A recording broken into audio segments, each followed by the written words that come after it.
welcome Hu-Jin Yan, who's coming in from Cornell, from New York, to talk with us about some of his research on developing resistance to the golden nematode.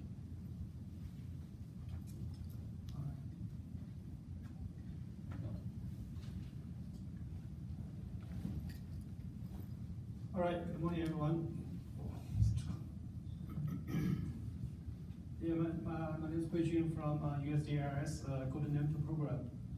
I think everybody here, heard Lisbon's talk yesterday, and very good talk. She had a very good introduction about the PCN. So today, this will make my talk much easier. All right, so my talk is about identification of normal potato.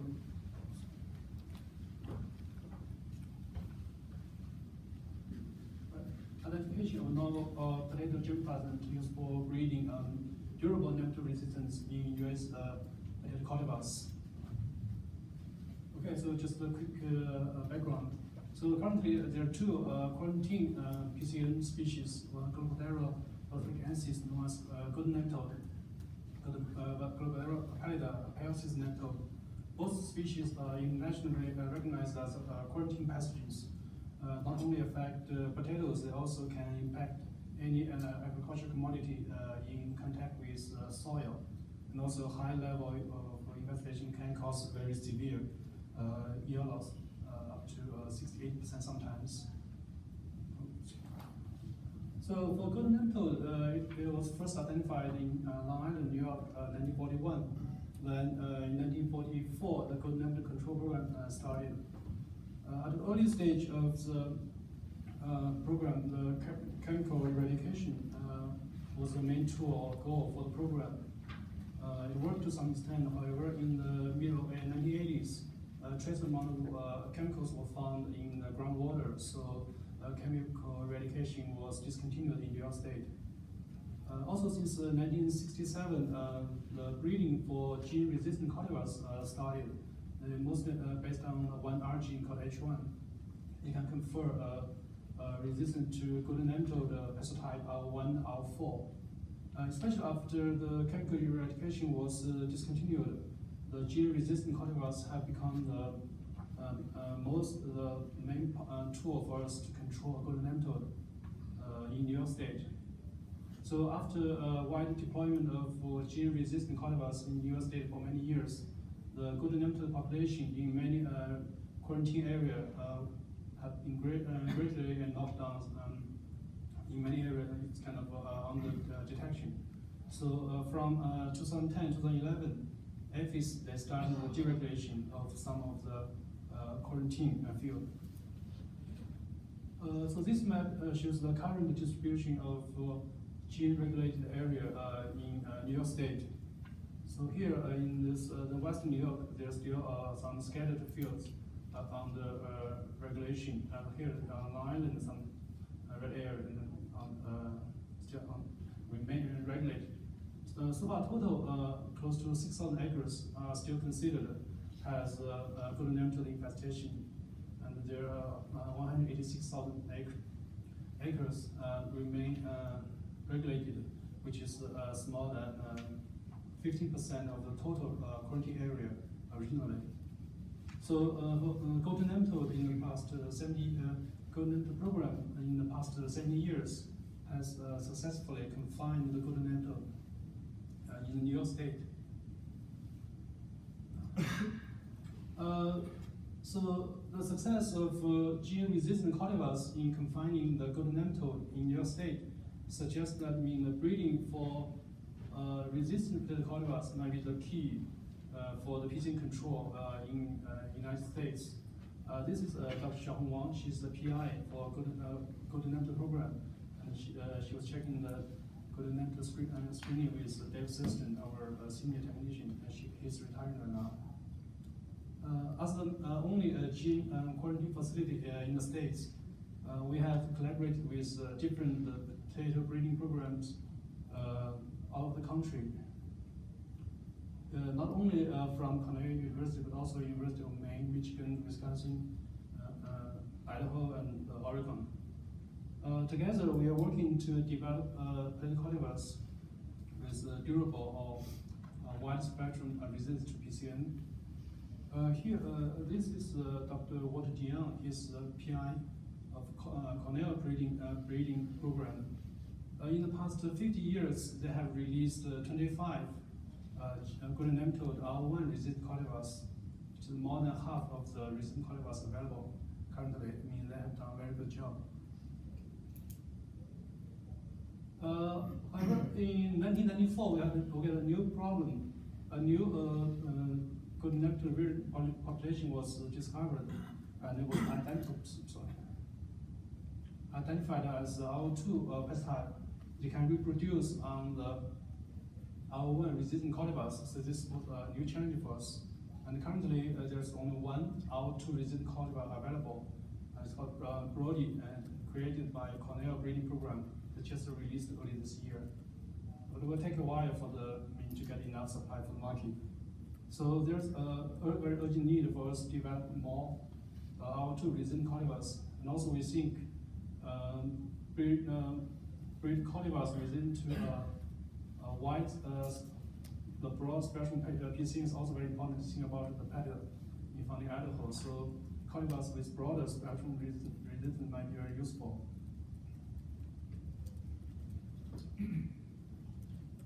Alright, so white potatoes. So white potatoes, they have co-evolved with the PCN in South America for many, many years.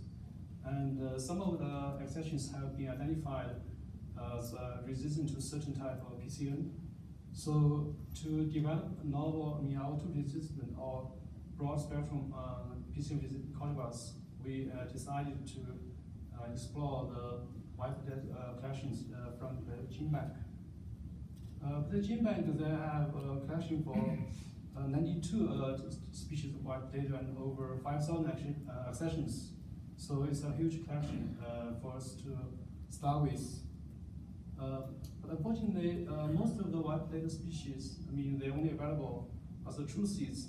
So the first thing we have to do is to grow them out to get tubers for the PCN resistance screening. So according to the protocol provided by Genebank, we did harvest some tubers from some of the accessions which we propagate more. So this is one of the gene resistant cultivar you can go. And those potato tubers, they are from one Solanum boliviensis plant, and those two, they are from two different Solanum vinea accessions. So you can see they have different size, color, shape, quite different tubers. This indicates they have genetically they are highly diversified, which is good for us. So it's good for us to explore the novel PCN resistance. So currently we are mainly focusing on 4 different species: Solanum passatia, boliviensis, brevicoli, and vernia. Because we don't have enough the limit of the greenhouse space, so we collaborate with Genebank and with Palin to propagate more accessions for us. So total they are propagating 165 accessions from 22 species, but mainly from those 4 species. So hopefully by the end of this year we can get some tubers to start our screening. This picture shows the Bioassay we use for golden nematode disease resistance evaluation. It is a very good system, very reliable, but it needs a lot of greenhouse space, and also time consuming. You need at least 3 months, and also will generate a lot of waste after test. So that's kind of a pain for us. It's just not suitable for us to do this larger scale screening. So to do that, we adapted a new system. Canister method, actually, as Shannon mentioned, this one we based on a paper published almost 30 years ago. So in this 8-ounce canister, basically we just put soil and then inoculate the PCN egg suspension at the same time. And then we just put the sprouting tuber piece and close the canister, put in dark at room temperature, and it caught in the lab is fine. 46 weeks later, tuber piece will grow a very good root system, which can be the target for the PCN. So this picture was from IL-2 resistance screening. After 6 weeks, we can see a lot of typical healthy cysts, outer cysts on the root surface. So this method is very straightforward and very quick. Compared to the greenhouse polyassay, many advantages for this system. So it's much quicker. It's 4 to 6 weeks, and not very labor intensive, and no space limit, and also less waste. So after validating this system, we started to screen some of the wide accession we have. So this chart was from IL-2 resistance screening. So the y-axis is the number of cysts we found on the surface of the root, and the x-axis is the different accessions. So you can see that for some of the accessions, they are highly susceptible to IL-2, but we did find some accessions that show strong resistance to the IL-2, like 23, 38, 47, 61. We also tested pathotype resistance on some of those accessions. Actually, 23 and 47, they both also showed a strong resistance to pathotype. This is kind of exciting to us. Although this is only a very preliminary screening, but it indicates what particular species may confer can confer wide spectrum resistant PCN, so which is can be used for the later breeding. Okay, conclusions. My talk is short. So we think for wide species, they are very good resources, very valuable resources to identify new novel resistance to a broad spectrum PCN. And also this PCN Canister system is a very reliable, very high throughput system for initial PCN resistance evaluation.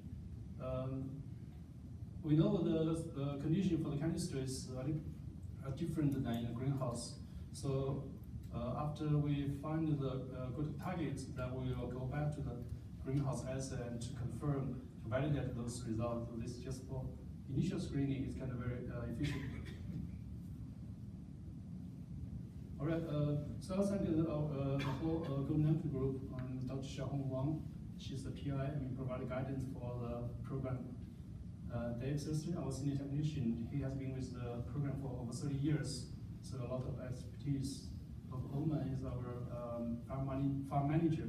He takes care of all the field management, the field study, and the Genebank provide the tubers, seeds first to screening and funding from AIS, NIFA, and NIOS, market, and also